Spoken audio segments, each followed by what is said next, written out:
Hola, hola, ¿cómo están? Un saludo muy especial a todos los que nos acompañan hoy en nuestro programa de Mesa Central. Estamos con Daniel Rivera, editor general del periódico El Colombiano. Hola, Luzma. Con Juan Pablo Patiño, periodista de la sección de política. Hola, y nos Luzma. acompaña Santiago Ángel, nuestro editor de la sección política desde Bogotá. 75% de los directores de tecnología en Colombia no encuentran el talento que necesitan. Conectar con las personas idóneas para áreas de tecnología en un tiempo estándar de 20 días es posible con Experis, marca de Manpower Group. ¿Está listo para transformar su negocio? Contáctenos en manpowergroupcolombia.co. Empezamos con el tema de muchas semanas, ¿no? El presidente Gustavo Petro, que nos ocupa permanentemente a los periodistas. Hoy me decía alguien, ¿ustedes por qué mejor no dejan de hablar de Gustavo Petro una semana? Y pues yo dije, no, tenemos que estar en la conversación. No es fácil. No podemos desviarnos de la noticia, y la noticia la genera cada rato la Casa Nariño, muchas veces con sus salidas en falso. Y entonces lo que tenemos que hacer es que todos entendamos mejor cada una de las cosas que dice el presidente, por qué las dice, qué hay detrás, qué está buscando. Yo creo que parte de la tarea de ser ciudadanos es eso, pero queríamos hacer un popurrí de todo lo que pasó esta semana con el presidente Gustavo Petro, y quería empezar por el tema del ELN, que se rompió esa mesa, Juan Pablo. ¿Se rompió, no se rompió o finalmente? Podríamos decir que esa mesa pende de un hilo. Básicamente el lunes hubo un atentado en Puerto Jordán, Arauca, eso es un corregimiento, donde el Frente Domingo Laín del ELN detonó una volqueta cargada de tatucos frente a una guarnición militar que dejó 3 muertos y 26 heridos, 8 de ellos están en unidad de cuidados intensivos. A partir de ahí el presidente... Es decir, prácticamente pueden ser 11 muertos si llegan a morir quienes... Ojalá no suceda. En cuidados intensivos, sí. A partir de eso, el presidente dice, el proceso de paz, que además viene congelado desde el 11 de abril por distintas peticiones del ELN, que son además muy difíciles de cumplir, dice, parece que el proceso de paz con esta atentado del ELN dejó su estocada final y se cierra con sangre el proceso. Entonces él que dijo arrancó en se cierra, 2022. claro, entonces él dice se cierra, pero entonces no se supo nunca si era que se cerraba por ese día o por cuánto, porque entonces dijo, yo lo cierro, pero si ustedes quieren volvemos, más o menos es como el mensaje que les dio Gustavo Petro. Como dejar una puerta ajustada. Sí, entonces... Porque al otro día la delegación oficial del gobierno, encabezada por Vera Grave, publica un comunicado y la palabra que utiliza es, no, la mesa está suspendida. Pero porque lo que sí no habíamos visto, es decir, el tema del ELN realmente es como un círculo vicioso, no sé, se repite en los 30 años que yo he estado en periodismo en lo mismo,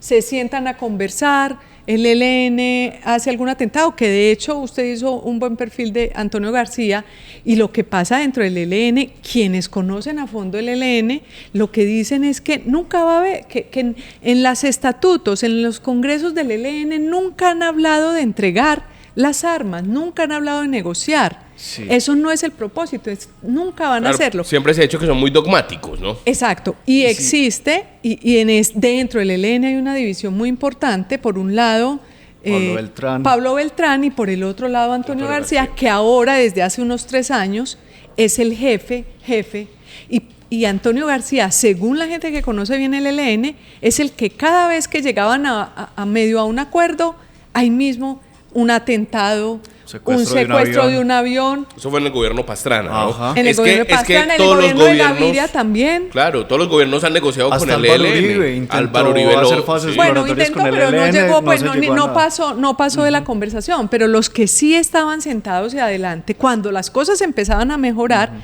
pues dice la gente adentro del ELN que Antonio García hacía un ataque, que Antonio García mandaba un secuestro de un avión. Aplica una palabra que usan mucho los muchachos hoy, autosabotaje. Ellos mismos sabotean las intenciones de paz, pero siempre se dijo que es porque ellos querían mover el modelo económico del país, pero es muy raro porque el presidente de Petro les dijo, negociemos el modelo económico, vamos a hablar de eso, y ni así les sirvió. Pero bueno, de hecho, la novedad ahora es que este jueves se conversaron entre los dos. Nunca habíamos visto a un presidente de la República conversando con un cabecilla del ELN. Prácticamente se conversaron porque cuando dijo que se había cerrado Petro, entonces Antonio García dijo, que al ELN no quiere romper el proceso de paz. Oye, es que es descarado. No, eso fue lo que le dijo el presidente Petro, porque él dijo, no, nosotros no hemos roto. Y entonces le dice Petro, no, pues si no lo quiere romper, diga. Esto todo pues como un par de pareja novios. tóxica, la pareja tóxica.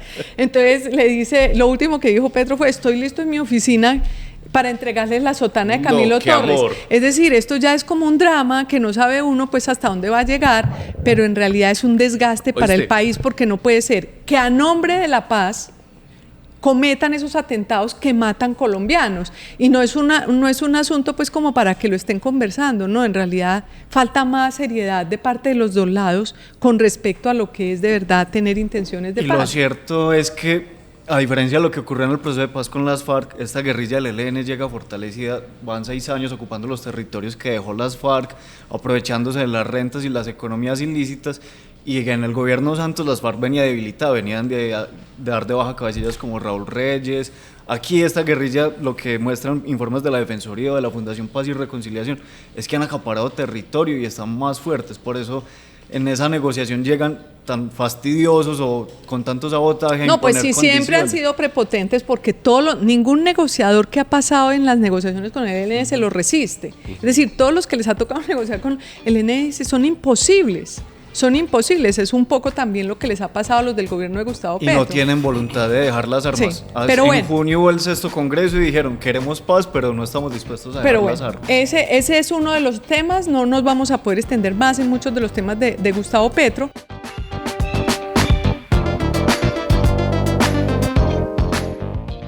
Pero el otro tema, Santiago, cuéntenos un poco, es que también fue un poco de memes. Los memes de la semana fueron por cuenta van a pasar unos por aquí. Unos memes de esos de la semana, ¿no? ¿Será? No sí. sé, unos memes de los... Ellos dicen que sí. Pero nos referimos a lo mismo, es al pastor. Sí, al pastorcito mentiroso. Resultó ser un pastorcito mentiroso. Es un pastorcito mentiroso, estamos hablando de Alfredo Sade.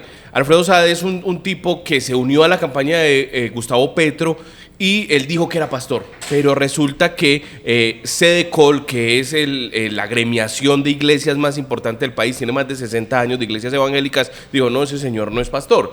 Él lo que hizo es que él mismo se autoproclamó pastor y profeta.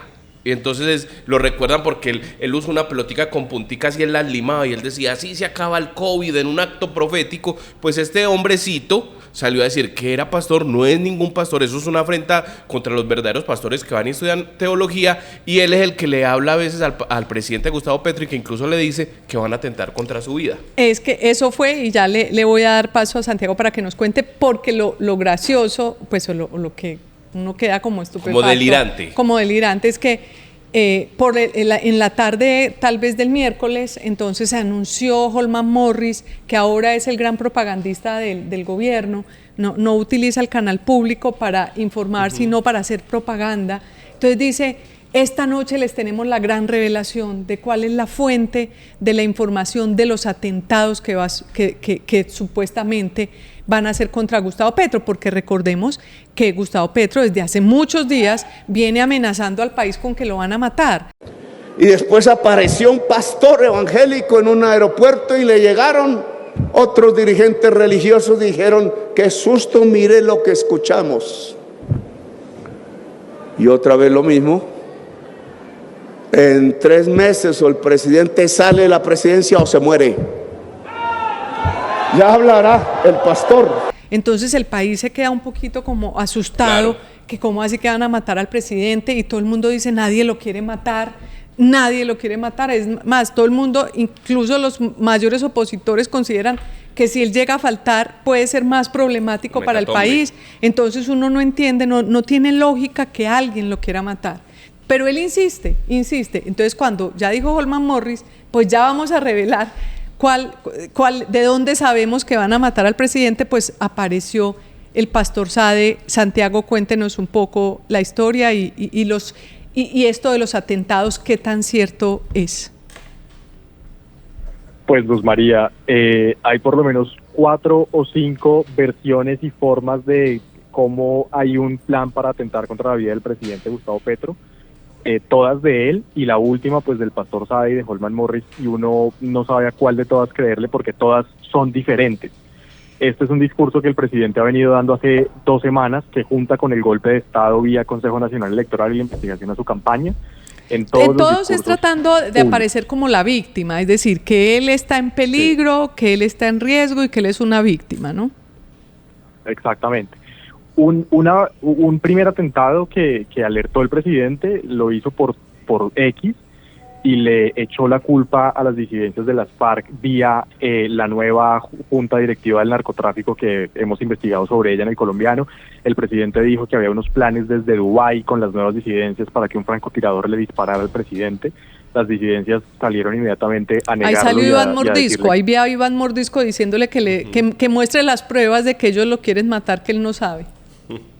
Exacto, lo ha hecho varias veces y le dijo en esa ocasión que él no conocía pues nada sobre la tal nueva junta directiva del narcotráfico. Luego recuerde que llegó tarde a un desfile del 20 de julio y en ese momento dijo que llegó vestido como de fiesta, que llegó a las 11 de la mañana vestido como si no hubiera podido dormir después de la fiesta, tal vez muy preocupado porque, según dijo, el gobierno de Estados Unidos le informó que lo iban a atentar contra él.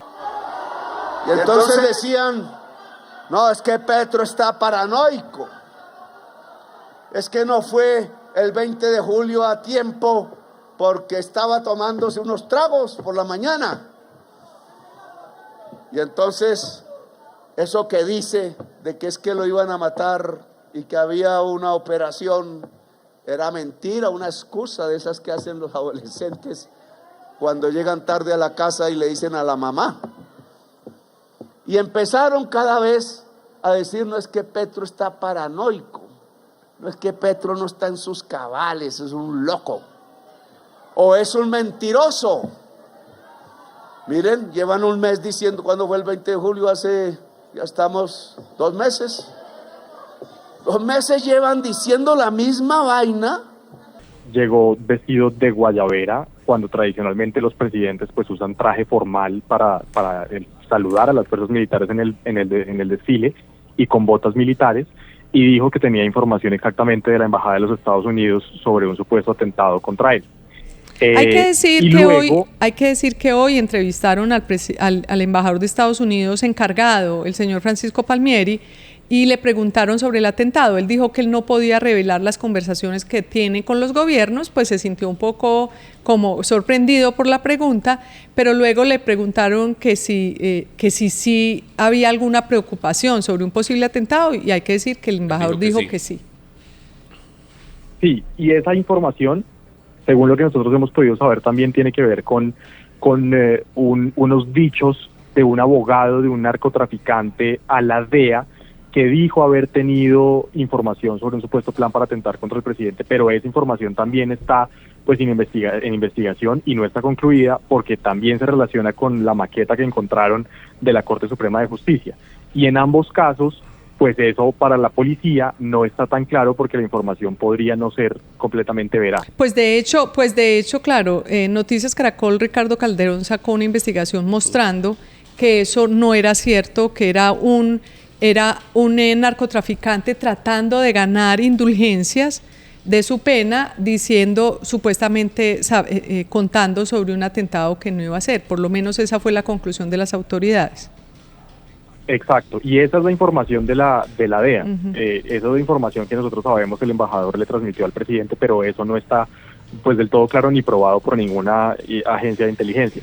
En la semana pasada dijo el presidente que había otro plan que involucraba 2 camiones con explosivos para cruzárselos por una de sus caravanas y que estallaran. Y ayer el pastor Sade, no pastor, dijo que había un plan para envenenamiento y que unas personas en el aeropuerto del Dorado se lo habían comentado. Son por lo menos 4 formas en las que habría un atentado contra el presidente, pero ninguna está probada. Y se lo voy a decir, con el billete que ponen compraron 2 volquetas. Y gracias a mi amigo Cárdenas, que tuvo que renunciar de la Fedetrans cargado, no sé, no me acuerdo, no entró una volqueta, ya debe haber entrado. Y la idea que tienen es llenarla de dinamita y explosivos, y con información interna de mis rutinas, hacerle volar la volqueta a mi paso. Ese es el operativo de la muerte. Y compraron los fusiles en los barrios donde se movía antes el M-19. Lo que llama la atención, como decíamos en algún momento, por supuesto en Colombia que alguien diga que está en riesgo su vida, hay que tomarlo en serio, porque en Colombia pues han matado a muchísima gente. Sin embargo, el tema del presidente Gustavo Petro, lo que llama la atención es la inconsistencia. Es decir, no es consistente lo que dice un día con lo que dice otro día, como que tuviera muchos enemigos distintos y los enemigos a su vez dicen no, nosotros no. ¿Y cómo mezcla? Pues dice, primero me quieren hacer un golpe de estado, al otro día dice me quieren matar, me quieren hacer un atentado, entonces uno dice, bueno, esto es como la desesperada para tratar de sacar a un lado las polémicas que le caen encima, las malas decisiones que se toman al interior del gobierno. Esa es la sensación que queda en muchos, pero como vos decís, claro, Luzma, es para tomar en serio también. Pero Gustavo Petro ha tenido como una inclinación a eso, a siempre sentirse que lo van a matar. Perseguido. Yo recuerdo, en un tiempo atrás, cuando él era senador de la República, le hicieron en El Tiempo una entrevista, un reportaje, y el reportaje empieza precisamente la periodista contando que cuando él salió, le entregó un bolso, maletín al escolta, y que ella le preguntó qué era, y era una metralleta, porque él duerme, yo no sé si todavía. Vos hiciste un perfil donde contabas eso, aquí en El Colombiano. Yo no sé si todavía, pero él dormía todos los días de su vida con una metralleta al lado de su cama, porque siempre tiene la idea de que lo van a matar. Lo que pasa es que... Entonces luego le dice a ella, es que, mira, aquí mismo me pueden matar, pero no le voy a decir cómo, como si dudara de ella, es decir, como la desconfianza. Por aquí se puede filtrar la información. Se combina ese tipo profundamente desconfiado que es el señor presidente, con que también se hace siempre víctima, le gusta en ese papel de víctima porque sabe que desde ahí puede dar las batallas políticas que da. Claro, un hombre que fue encarcelado, que fue torturado, que luego se convierte en este senador que va a la contra, que expone, pues eso va muy bien con la personalidad de la víctima, ¿no? Con la personalidad del perseguido y del paranoico. Santi, pero además en la marcha a la que convocó Gustavo Petro, porque también vivimos en un gobierno que no al que le hacen marchas, sino que él convoca las marchas. ¿Qué fue lo que dijo? Volvió a insistir en que lo querían matar, ¿no? Sí, Luz María, nosotros estuvimos en Bogotá cubriendo la marcha y el discurso del presidente, y pues es un discurso casi que calcado y repetido de los discursos de las últimas 2 semanas, en donde otra vez apela a que hay una gran conspiración en su contra, un golpe de Estado andando porque el Consejo Nacional Electoral, en su opinión, no tiene condiciones para investigarlo por ser el presidente y tener fuero, y de nuevo dice que hay un plan para atentar contra su vida y que al presidente, a él lo quieren muerto o lo quieren tumbar. Es exactamente lo mismo que ha dicho durante los últimos días. Es lo que ya habíamos dicho en nuestro programa anterior, al que le dedicamos tiempo, sobre la investigación que hay en el Consejo Nacional Electoral. Toda esta narrativa parece de verdad ser una manera de él poner contra la pared a la sociedad para que no lo investiguen, porque de hecho la marcha a la que invitó, pues en un momento algunos la presentaron como una marcha para decirle a la Corte Constitucional que tenía que aprobar la reforma a las pensiones, y entonces uno dice, ya es la tercera vez que el presidente, primero recuerden, en la Corte Suprema llegaron los petristas a acosar a los magistrados para que eligieran fiscal. Ahora, después al Consejo de Estado, que le estaba dando un golpe de Estado por la decisión que tomó. Después a la Corte Constitucional también le cae encima que porque tiene que aprobar la reforma a las pensiones que él pidió. Entonces, en últimas, y para recoger lo que hemos venido diciendo, en parte todo esto es una puesta en escena del presidente para poder atacar las instituciones y hacer lo que él considera. Realmente veamos a ver cómo se dirime el pulso, porque, y esta es la ñapa de este primer punto, porque la Corte Suprema de Justicia esta semana le mandó un mensaje fuerte al presidente. No asistieron a la posesión de un magistrado del Consejo Superior de la Judicatura. Esto es de un simbólico en el alto poder en Colombia importante, Santiago. No, que le quería decir que además esa estrategia y ese teatro narrativo y la retórica sí han tenido un efecto en sus bases políticas, porque lo que nosotros vimos en la marcha de hoy es que el discurso más importante de toda la gente que orgánicamente estaba en la manifestación era referirse a los medios de comunicación. Y todos tenían en común ese ataque a los medios de comunicación, argumentar que hay una manipulación de los medios de comunicación para afectar al presidente de la República.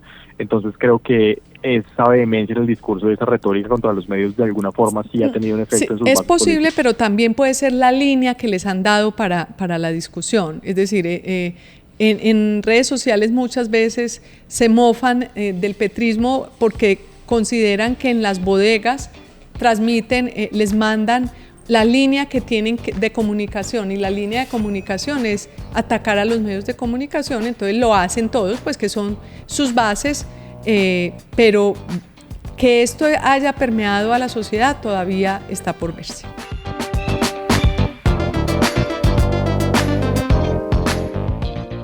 Bueno, recuerden que pueden seguirnos en YouTube, en nuestro canal Periódico El Colombiano. Se suscriben, activan la campanita para que les lleguen las notificaciones de Mesa Central y de todo el contenido que hace el equipo de video del periódico. Pero además, muchos no ven YouTube, sino que escuchan Spotify. Pues también nos pueden escuchar en Spotify, o como dicen unos, Spotify. Ahí nos pueden encontrar, nos siguen y síganos en redes sociales, Instagram, X, Facebook. Bueno, pues eso son buenas noticias. Como otra, a nosotros nos encanta, no siempre, pero como es de bueno tener buenas noticias. Esta semana pudimos abrir con esta noticia, Olguita. Finalmente crecimos, veníamos en una racha de poco crecimiento económico que preocupaba ya, ¿no? Así es, Luz María. El DANE informó esta semana de un crecimiento económico del 3,68%, que es para el mes de julio, que es muy bueno, sobre todo porque en mayo había sido negativo, en junio había sido negativo. Entonces, y además con todos los sectores creciendo, eso no ocurría desde hace mucho rato. Porque la vez pasada que el presidente Gustavo Petro saca pecho diciendo que es que el agro, que está transformando el agro, pues en realidad el agro es el café. Por los buenos precios del café era que veníamos creciendo, ¿no? Pero ahora son ya están muchas todos otras cosas. Los sectores ya sí en se siente positivo. que la máquina de la economía pues está como aceitando y moviéndose, lo cual es muy bueno. Pero casi siempre el segundo semestre es mejor que el primero, claro, ¿no? Entonces decir julio con un indicador tan bueno pues nos puede dar por lo menos esperanzas de que el resto de los meses van a ir corrigiendo. Y cuando miramos el año hasta julio, pues el crecimiento es como del 1,89%. Eso nos pone en una buena senda, pensando en que en los próximos meses podemos seguir sumando.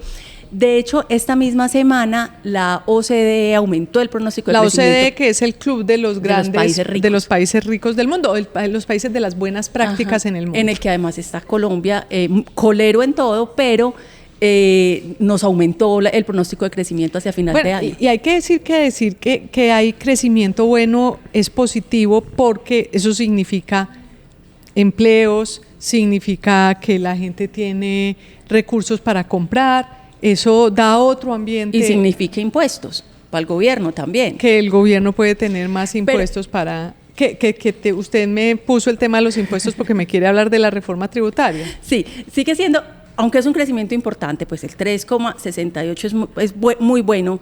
Al final del año se espera que vaya a ser más o menos del 1,9, que sigue siendo un crecimiento moderado, pero bueno. Pero es crecer, es decir, cuando uno tiene 100 pesos y crece a 101,9, pues bueno, creció un poquito. Cuando llevamos tanto tiempo en cero. Sí, ¿no? Sí, así es.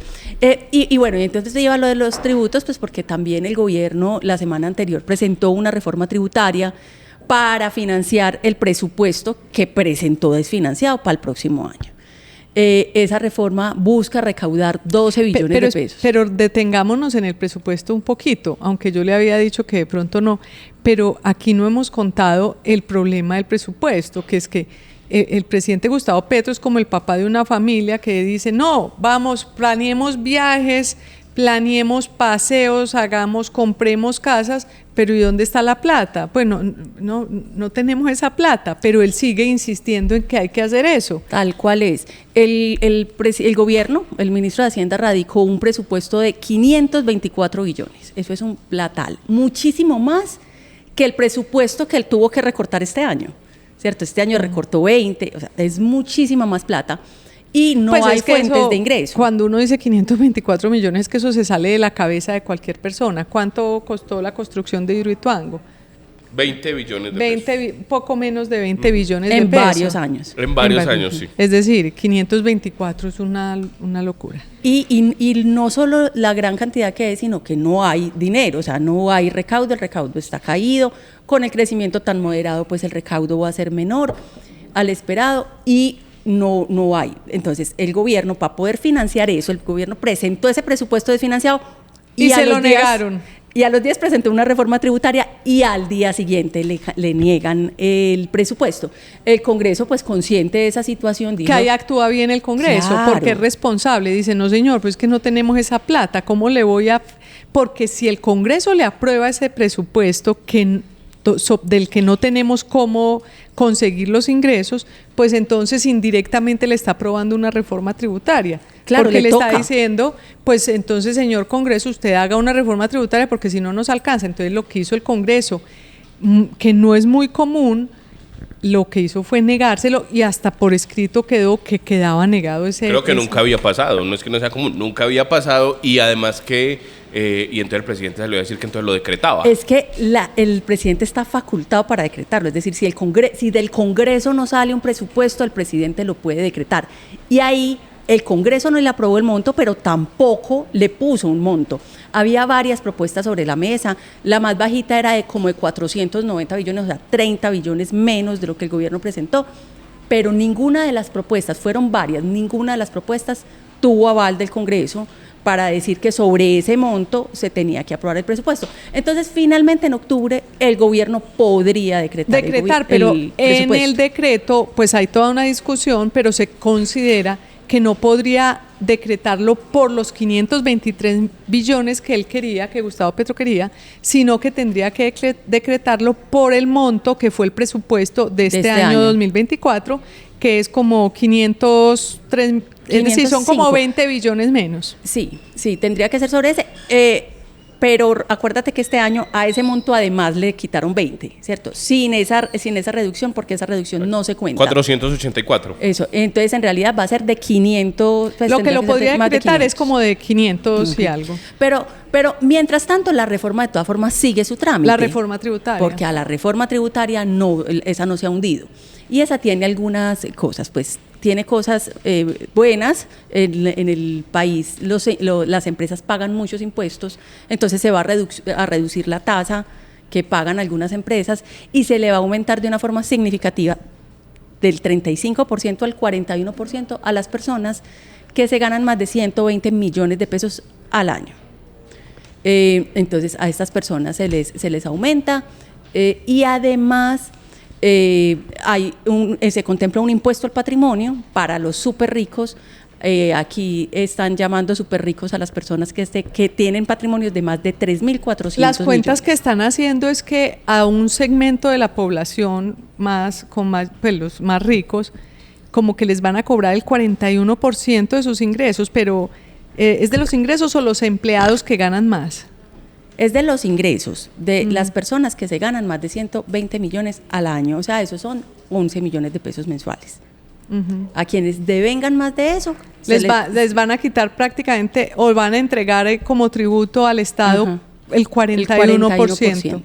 Realmente si ganan 11 millones de pesos y le quitan el 41%, son casi 4 millones de pesos.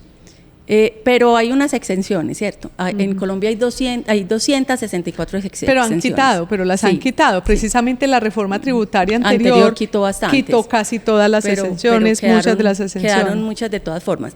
No es que todo lo que uno se gane sea renta, pero sí es un golpe duro, sobre todo porque mira, este año la gente sí ha estado quejando muchísimo de que aumentó mucho lo que tenía que pagar. Este capítulo de la economía, digamos que esta semana es relativamente positivo. Volvamos a lo positivo. En el sentido que había crecimiento, que hay crecimiento, eso nos da buena vibra para poder seguir, que va a estar el tira y afloje del gobierno, y el presidente también utiliza su estilo amenazante en la economía. Ya están diciendo que va a haber default, han dicho que van a imprimir más billetes. Cada vez que tiene una dificultad, el presidente Gustavo Petro saca de su portafolio alguna de sus amenazas para tratar de intimidar a los que tienen que tomar decisiones y para obligarlos a tomarlas.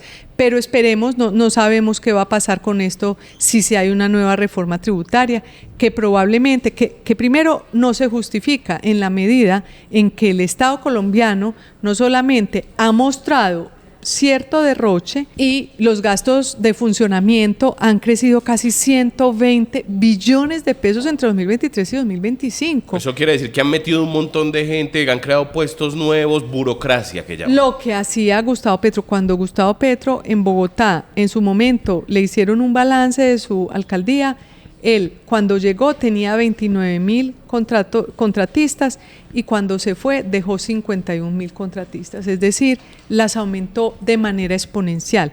Entonces la gente dice, ¿cómo así que pagar impuestos para engordar la burocracia, para de pronto hacer derroche y para no ejecutar? Porque está el otro tema de que la senadora Angélica Lozano ha denunciado que tienen guardada la plata, que quieren acumular más plata para tener muchos recursos líquidos en 2026. Para las elecciones. Las elecciones. Entonces, y cuando se mira ese presupuesto que él se está pidiendo es una gran tajada para funcionamiento, una gran tajada para deuda, pero de todas formas la inversión, que es la que le llega a toda la ciudad, a toda la ciudadanía. La inversión no crece, lo que crece son estas otras cosas que tal vez no son necesarias. Ojalá entonces sigamos creciendo, ojalá el presupuesto, el gobierno lo ponga en sus justas dimensiones, lo enflaquezca, no necesitamos grasa, necesitamos músculo. Y ojalá, pues entonces no se necesite una reforma tributaria, porque ya muchos colombianos están realmente pagando tributos muy altos al Estado.